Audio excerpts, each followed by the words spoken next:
Vamos a presentar la unidad curricular Retos de la formación por competencias en educación. Ella pertenece a la unidad curricular Currículo para la formación competencia. Es el módulo 4. Como ustedes pueden haberse dado cuenta, hemos venido trabajando en una secuencia. El primer módulo nos ubicó en lo que son el concepto de la formación por competencia, sus orígenes, sus características, la importancia que esta tiene para el docente. Posteriormente trabajamos con un segundo módulo que estaba relacionado con el currículum y la formación profesional, es decir, el vínculo que el currículum debe tener con el campo de trabajo. El módulo 3, trabajamos todo lo relacionado con los elementos que comprende un modelo de formación por competencia. Allí trabajamos desde nuestro punto ontoepistemológico cuál es el concepto de docente, cuál es el concepto de profesor, la de los contenidos y la propia definición que tenemos de evaluación y la de formación por competencia. Vamos a ver ahora, después que hemos visto esta visión integral de los módulos, cuáles son realmente nuestras competencias esperadas. Esperamos que ustedes analicen los retos de la formación por competencias en las instituciones educativas. Representen en un mapa conceptual los elementos claves que orientan un modelo de formación por competencia y los retos que este implica en el contexto socioeducativo. Propone acciones para enfrentar los retos y asume con sentido crítico los retos de la formación por competencia en las instituciones educativas. Ahora bien, veamos cuáles son los contenidos. Si nosotros tenemos allí en esta lámina, partimos de que la sociedad es el elemento fundamental para asumir los retos que presenta la formación por competencia. Es la sociedad del conocimiento. Tenemos un reto conceptual, un reto ontoepistemológico, un reto curricular, un reto de formación docente y un reto de la evaluación. Ahora, ¿cuáles son los retos que podemos plantearnos en la sociedad del siglo XXI?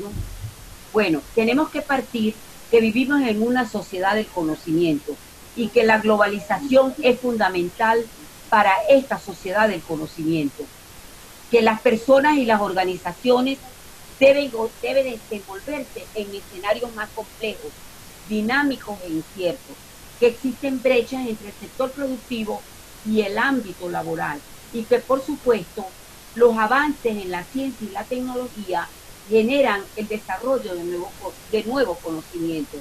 Ahora, ¿cuáles son las tendencias? Delors nos plantea que existe en la sociedad del conocimiento varias tendencias. Primero, una primera tendencia es lo mundial y lo local. Otra, lo universal y lo singular. Una tercera tendencia es la tradición y la modernidad o posmodernidad. Y otra, lo que asumimos a corto, mediano y largo plazo. Entonces, aquí tenemos que la sociedad del conocimiento le plantea a la formación por competencia retos que son importantes y que debemos asumir. Tenemos acá el reto ontoepistemológico en la formación por competencia. Esto lo hemos venido trabajando en la medida en que hemos venido desarrollando el módulo 1, el módulo 2, el 3, el reto ontoepistemológico. Aquí nos plantea que debemos superar la fragmentación de los saberes. ¿Por qué? Porque la formación por competencia nos plantea la integración entre los tres contenidos, que son el conceptual, el procedimental y el actitudinal. También nos dice que el currículum no debe ser entendido como disciplinar, que tampoco lo debemos asumir como que si fuera un plan de estudio, sino que lo debemos ver como un proyecto en construcción permanente, donde es importante tomar en cuenta lo sociohistórico-cultural. En esto influye mucho una postura que hemos venido trabajando con relación a la integración de saberes, es decir, que las competencias deben asumir esa integración, lo conceptual, lo procedimental y actitudinal en el proceso de aprendizaje. Por supuesto, existe un debate ontológico, epistemológico y metodológico que son importantes para producir cambios cónsonos a los nuevos escenarios del siglo XXI. Y acá nos plantea, al igual que lo hablamos en investigación, de la importancia de establecer relaciones sujeto-objeto, individuo-sociedad, pensamiento y acción que impactan la formación por competencia. Uno de los retos fundamentales, además de la sociedad, es el currículum por competencia. Aquí nos hemos dado cuenta que el problema fundamental es que en la gestión curricular de nuestros currículos no se tomaron en cuenta las previsiones, no se tomaron en cuenta esas previsiones que son necesarias en lo que se refiere a la equidad y calidad del sistema educativo. Por eso es que vemos que uno de los planteamientos que se hace es, a nivel latinoamericano, es el problema del mejoramiento de la calidad de la educación. Existen diferentes concepciones dominantes en lo que es el quehacer curricular, que ya lo vimos en la lámina anterior. Hay autores que te dicen que el currículum es disciplinar, otros que te dicen que es un plan de estudio, y otros más avanzados que te hablan de que el currículum es una construcción permanente. Por ejemplo, también tenemos otro reto, y es que el currículo, hay algunas instituciones que lo asumen como teoría, otros como teoría y práctica, otros como práctica, y otros que dicen que hay que tener una relación educación y sociedad. También existen otros que te hablan de que el currículum no es más que asumir lo que dice o lo que nos plantea el mundo laboral. Tenemos también currículos descontextualizados de la realidad y con itinerarios formativos incoherentes. Y hay una escasa claridad conceptual en el término de competencias, en sus enfoques y tipos.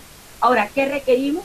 Un currículum flexible, un currículum que esté orientado a un aprendizaje significativo, o sea, un aprendizaje para toda la vida, un currículum conectado con las realidades del país y con el sector productivo, que sea activo, que tenga una estructura curricular coherente y que asuma el rol del docente como tutor y del estudiante como procesador, no como un simple elemento bancario de la educación, como decía Freire. Ahora bien, desde el punto de vista del docente, el docente ha sido un tema de discusión por muchísimo tiempo, y si nosotros recordamos el módulo 1, nos daremos cuenta que nos daremos cuenta que el docente era o es considerado como el factor fundamental que inhibe los cambios en el proceso de formación por competencia. Por eso es que este docente se plantea que trabaje en forma colectiva, que sea reflexivo y que analice su propia práctica. Se plantea además que haya una reconstrucción del concepto de formación docente, que porque por lo que hemos visto en las literaturas y en todo lo que hemos planteado, ha sido ambivalente y contradictorio. Debemos buscar un docente que tenga una formación permanente, que garantice que este sea autotransformador y transformador de la sociedad, de la historia, del desarrollo y la cultura. Formar un docente en la integración de saberes. Debemos superar los enfoques de formación tecnológico, funcionalistas y burocratizantes, para acercarnos a un enfoque relacional, contextual, de investigación y comunitario. Esto le va a permitir pues que el docente tenga los saberes que queremos, un saber hacer, un saber ser, un saber realmente participativo y un saber ser desde el punto de vista técnico. Ahora bien, otro de los retos es la evaluación por competencia. Esto lo hemos trabajado en otros de los módulos. Aquí nos planteamos y hemos asumido un documento que ustedes van a revisar, que es escrito por la doctora Chacín, con quien tuve el gusto de compartir y que será próximamente alguna de nuestras facilitadoras, un artículo que ya ha estado publicado donde le llamamos, bueno, ¿cuáles son las preguntas e incertidumbres que nos debemos responder en la evaluación por competencia? Por ejemplo, ¿qué significado tiene evaluar por competencia? ¿Qué es más relevante para el docente? ¿Medir, controlar, evaluar o evaluar por desempeño? ¿Qué concepto asumimos en la evaluación por competencia? ¿Aplico o no la autoevaluación y el trabajo colaborativo? Otras preguntas son: diseño un sílabo. ¿Vinculo todos los planteamientos del sílabo con el desempeño de los estudiantes? ¿Cómo consideramos al estudiante? ¿Qué tipo de estrategias utilizamos? ¿Cómo las aplico? ¿Realizo rúbricas y cómo las utilizo?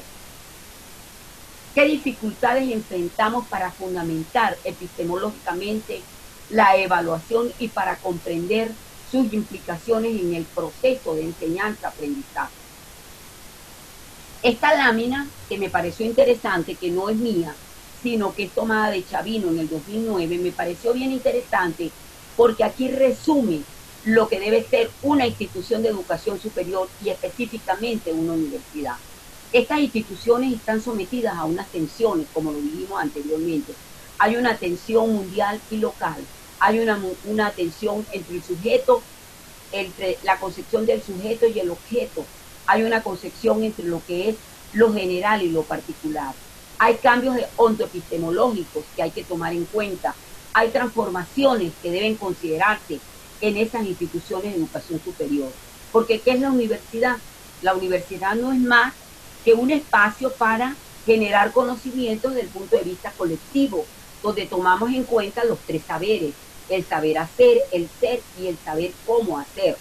Son núcleos que nos permiten construir conocimientos, que nos van a permitir a través de la investigación adaptarnos a la posmodernidad científica y considerar a esta universidad como un espacio para la investigación, con líneas de investigación que respondan oportunamente a las demandas del país. Estas demandas que deben tomarse en cuenta cuando hablamos del currículo, porque esto es lo que nos va a permitir tener una educación transdisciplinaria, multidisciplinar y dar el paso a lo transprofesional. Es un espacio de construcción colectiva de saberes. Tenemos acá, por supuesto, unas actividades que cumplir. Ya están planteadas en la pantalla. Aquí lo importante es que ustedes se organicen por grupo, que lean la literatura.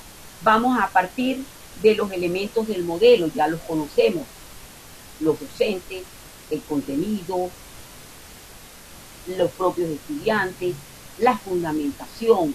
Todo esto nos permite tener un enfoque claro de lo que nosotros queremos sobre el proceso de formación por competencia. Una vez que concluyamos el mapa y en la misma página debemos justificar la necesidad del modelo, pero ¿dónde? En nuestro contexto, analizando los retos que implica la puesta en práctica del modelo o enfoque por competencia en su país y en América Latina.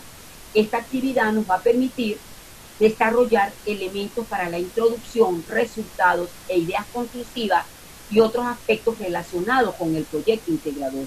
¿Cuándo debemos presentar este trabajo? El 15 de julio. Va a ser una evaluación compartida con la profesora Nelly Meléndez. La evaluación es de 25% de la nota final. Debe revisar la rúbrica preparada para esta actividad. No se acepta tareas que se envíen por correo electrónico. Tenemos un conjunto de lecturas básicas y complementarias. Algunas son repetidas de los módulos anteriores. Sin embargo, es importante que las revisemos. Por ejemplo, tenemos el que ya les hablé, de la evaluación por competencia en búsqueda de respuestas. Tenemos otras: cuáles son el reto del futuro de la evaluación por competencia. Otras: las tendencias y desafíos de las competencias en el siglo XXI. Otra, que es una decisión difícil de tomar dentro de posturas encontradas, porque ya hemos dicho que existen muchas posturas encontradas en cuanto al término de competencia. Y otro: cuáles son las competencias de los docentes. Este es un estudio que se hizo en Europa, donde se establecen los retos de la formación de los docentes universitarios en ese espacio. Tenemos algunas complementarias: Resplandor, que ya lo revisaron; Zapata también lo revisaron, y cualquier video que ustedes consideren. Y también incluimos un mapa conceptual, o sea, elementos de cómo elaborar un mapa conceptual. Ustedes ya tienen experiencia porque elaboraron la red de conceptos. Bueno, mis estimados participantes, les agradezco todo. Estoy muy contenta por los avances y los desempeños que han realizado. Los felicito. Realmente hemos trabajado fuerte, pero estoy segura que vamos a continuar haciéndolo con los módulos que continúan, que son y están muy relacionados con lo que hemos planteado. Trabajaremos con el módulo, con la asignatura, perdón, de metodología del diseño curricular, y trabajaremos también con los procesos de diseño curricular. Allí tenemos dos excelentes facilitadoras que van a trabajar con ustedes y los van a ayudar. Buenos saludos, éxitos, y estaremos en contacto y permanentemente estoy a sus órdenes en cualquier momento que me necesiten. Los estaremos revisando, evaluando y asesorando permanentemente. Hasta luego. Los veré en otros cursos y, como les digo, éxito. Recuerden que deben trabajar las 8 horas que nos indica para cada módulo. Estamos a distancia y es muy importante acercarnos. Hasta luego. Suerte.